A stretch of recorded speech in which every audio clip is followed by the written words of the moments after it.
बारूद से भरी गलियों में मौत नाच रही है।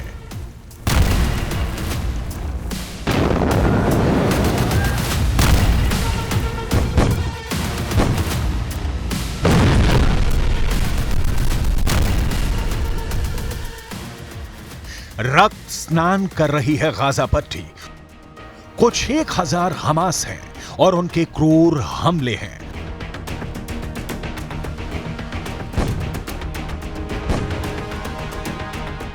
खामियाजा पूरी 20 लाख की आबादी भोग रही है। क्या गाजा के हर घर में हमास समर्थक हैं? इजराइल भेद भुला चुका है।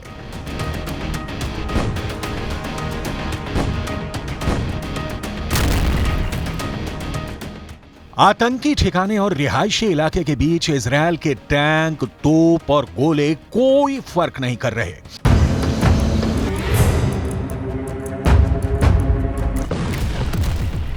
यूएन में उठी पुकार को इजराइल से प्रचंड प्रहार मिलता है। इस बीच गाजा जल रहा है 24 घंटे 8 पहर।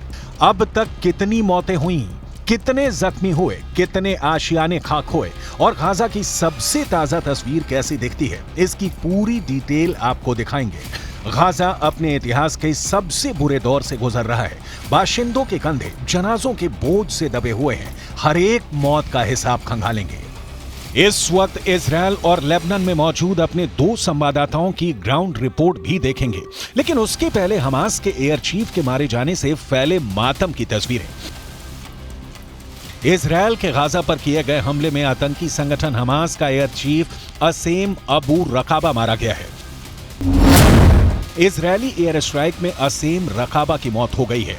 असेम अबू रकाबा 7 अक्टूबर को किए गए इजराइल के हमले का मास्टरमाइंड था। रकाबा हमास के पैराग्लाइडर्स ड्रोन का कमांडर था।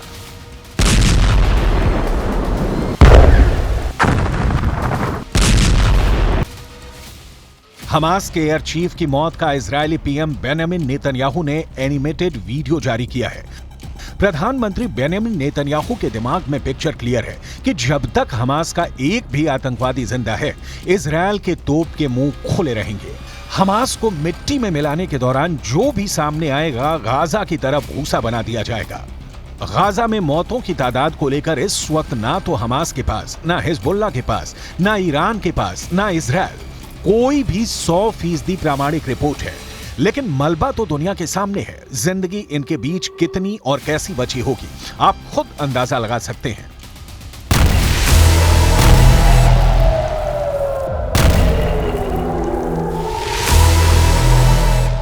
गाजा का अभी और जलना तय है। जैसे ही इजराइल गाजा के अंदर ग्राउंड ऑपरेशन करेगा, वैसे ही हमास का रिएक्शन आएगा और ईरान के सहयोग से इजराइल को कोई बड़ा नुकसान हमास पहुंचा सकता है। दरअसल हमास के एयर चीफ के मारे जाने के बाद संगठन के अंदर खलबली है, लेकिन मिडिल ईस्ट के अपील के बावजूद गाजा के अंदर 1 मिनट भी बमबारी और गोलेबाजी नहीं रुकी है। इस बीच इजराइल पर भी हमास की ओर से लगातार रॉकेट लॉन्चर दागे जा रहे हैं। इजराइल का डिफेंस सिस्टम इन हमलों को काफी हद तक नाकाम कर रहा है। फिर भी कुछ रॉकेट तेल अवीव पर गिर रहे हैं। दूसरे फ्रंट पर लेबनान से हिजबुल्लाह संगठन उत्तरी इजराइल को निशाना बना रहा है। इसी बीच यमन के हूथी विद्रोहियों ने एक बार फिर इजराइल पर मिसाइल से हमला किया। इजराइल के नक्शे से समझने की कोशिश करते हैं कि ये देश कैसे दुश्मनों से घिर गया है। इजराइल के उत्तर पूर्व में सीरिया जैसा दुश्मन है। उत्तर पश्चिम में लेबनान है, जहां से हिजबुल्लाह निशाना बना रहा है। दक्षिण पूर्व में जॉर्डन है, जो हमास को आतंकवादी संगठन नहीं मानता। दक्षिण पश्चिम में मिस्र है, जो इजराइल के खिलाफ अरब देशों के साथ खड़ा है। इन सबके बीच घिरा इजराइल यमन से परेशान है, क्योंकि वहां से हूथी उन पर रॉकेट दाग रहे हैं। ईरान से परेशान है, क्योंकि ईरान हमास और हिजबुल्लाह का आधार है। तुर्की से परेशान है, क्योंकि तुर्की भी हमास को योद्धा मानता है, धर्म युद्ध लड़ने वाला आतंकवादी नहीं। और इन सबके गुट ने इजराइल का खून खौला दिया है। नतीजा सामने है। फिलिस्तीन में बच्चा बच्चा अपनी जान का भूखा है। कब कोई इजराइल का बम उसके चीथड़े उड़ा दे, उसकी मां सीने से चिपकाए रात बिता रही है, लेकिन कब तक बची रहेगी, इसका जवाब किसी के पास नहीं है। हमास के आतंकी आकाओं के पास भी नहीं और हिजबुल्लाह के खूंखार लड़ाकों के पास भी नहीं, क्योंकि इन दोनों के नेता कतर और इस्तांबुल में ऐश कर रहे हैं। युद्ध के बीच ये बात बार बार सामने आती है कि हमास और हिजबुल्लाह जैसे इजरायल के कट्टर दुश्मनों को पैसा देता कौन है? इन संगठनों तक पैसा पहुंचता कैसे है? हमास इतने पैसे से क्या कर रहा है? हमास की अकूत संपत्ति कहां है? हिजबुल्लाह और हमास दुनिया के दो सबसे अमीर आतंकी संगठन हैं। सिर्फ हिजबुल्लाह और हमास के पास से इतना पैसा है जितना दुनिया के कई छोटे देशों के पास नहीं है। इसी पैसे के दम पर हमास के आतंकवादी इजरायल पर एक साथ 7,000 रॉकेट दागते हैं।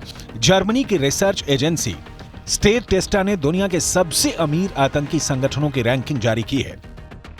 इजराइल किस तरीके से जंग लड़ रहा है इस वक्त, और कुछ आतंकी संगठन भी हैं जो सामने खड़े हुए हैं। अब हम आपको उन आतंकी संगठनों से जुड़ी फंडिंग का ब्यौरा देते हैं।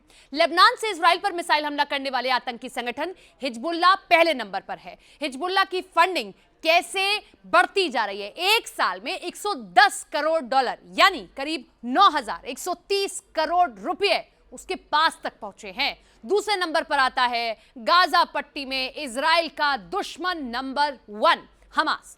हमास को हर साल कम से कम 100 करोड़ डॉलर की फंडिंग मिलती है। 100 करोड़ डॉलर का मतलब होता है करीब करीब 8,300 करोड़ रुपए उसको फंडिंग के तौर पर मिल जाते हैं। हिजबुल्लाह की 110 करोड़ डॉलर की सालाना आमदनी और हमास की 100 करोड़ डॉलर की सालाना आमदनी को मिलाकर 210 करोड़ डॉलर की रकम होती है। इसे रुपयों में अगर आप बदलेंगे तो यह आंकड़ा पहुंच जाता है 17,430 करोड़ रुपए। ये है दोनों आतंकी संगठनों की कमाई, और इसी कमाई के बलबूते वो किस तरीके से आतंक फैलाने का काम कर रहे हैं।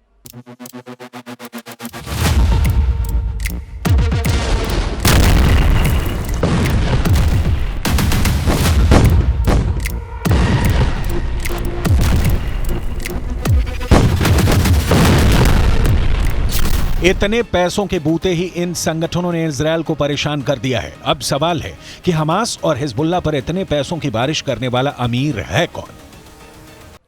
एक को 100 करोड़ की फंडिंग, दूसरे को 110 करोड़ रुपए की फंडिंग। आखिर कहां से होती है इतनी फंडिंग? सोर्सेज क्या हैं वो हम आपको बताते हैं। हमास की फंडिंग का सबसे बड़ा जरिया फिलिस्तीन की आजादी और गाजा में नाम पर, जो आजादी के नाम पर वो दुनिया भर से मदद ले रहा है, वो है उसकी सबसे बड़ी फंडिंग। हमास ने इसके लिए ग्लोबल फाइनेंसिंग नेटवर्क बना रखा है। ये पूरा नेटवर्क वो चलाता है, ग्लोबल फाइनेंसिंग ये नेटवर्क है। हमास तक पैसा सिर्फ बैंक के जरिए नहीं पहुंचता है, एक बहुत बड़ी चेन है उसके पास में। पैसा सिर्फ बैंक के जरिए नहीं पहुंच रहा है उसके पास में। ब्लॉकचेन रिसर्च TRM लैब्स ने अपनी रिपोर्ट में यह बताया है कि मई 2021 की लड़ाई के बाद से हमास को कम से कम 4 लाख डॉलर की क्रिप्टो करेंसी मिली है। इतनी बड़ी रकम ये देखिए कैसे हमास तक पहुंची। और इसके अलावा हमास गाजा के लोगों की मदद के नाम पर दुनिया भर से क्राउड फंडिंग जुटाता है। क्राउड फंडिंग से आप समझ गए होंगे किस तरीके से दुनिया भर में पहुंचता है और वहां से फंडिंग जुटाने का वो काम करता है।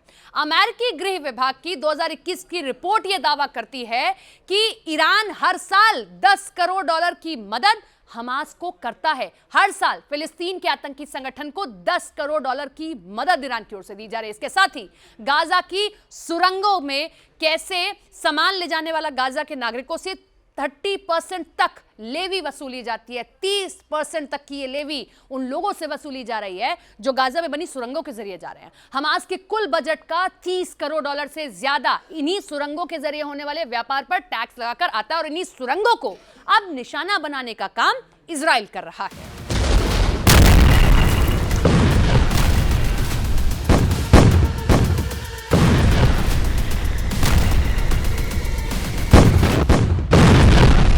साल 2007 से गाजा पट्टी में हमास की सरकार चल रही है। ईरान से इस सरकार को मान्यता मिली हुई है। यही वजह है कि ईरान ही हमास की सरकार को सबसे ज़्यादा फंड करता है। ईरान ही हिजबुल्लाह को फंड और ट्रेनिंग देता है। ईरान ऐसा इसलिए करता है क्योंकि वो इजराइल को जंग में फंसाए रखना चाहता है। ईरान को ऐसा करने से अमेरिका से बदला लेने का गुमान होता है और उसे अरब देशों का लीडर बनने का मौका मिलता है। लेकिन इस बार मामला उल्टा लग रहा है। हमास ने सालों साल पैसा इकट्ठा किया है फिलिस्तीन के लोगों की भूख और तालीम को गिरवी रखकर गाजा के नीचे 500 किलोमीटर की सुरंग बनाई है क्योंकि इजरायल को मटियामेट किया जा सके। एक मुल्क के नागरिकों को खुद के मुल्क के नेताओं ने आग में झोंक दिया है। हमास के मारे जा रहे कमांडरों की मौत पर मातम मनाने के लिए हमास और हिजबुल्लाह नेता कतर और तुर्की में रातें बिता रहे हैं। देश जल रहा है, हमास के आका सुकून से पल बिता रहे हैं। हमास के टॉप नेता इस्माइल हानिया के पास 400 करोड़ डॉलर की संपत्ति का अनुमान है। हमास के नेता अबू मरजुक के पास करीब 300 करोड़ डॉलर की संपत्ति है। हमास के एक और बड़े नेता खालिद मशाल के पास 400 करोड़ डॉलर की संपत्ति है। 40 से 45 किलोमीटर लंबी और 6 से 10 किलोमीटर चौड़ी गाजा पट्टी पर हमास हुकूमत करता है। इजरायल के मुकाबले उसके पास नील बटे सन्नाटा है, लेकिन युद्ध दिन, हफ्ते और महीने में तब्दील होने वाला है क्योंकि हमास को तेहरान से पैसा भी मिल रहा है और हथियार भी मिला है।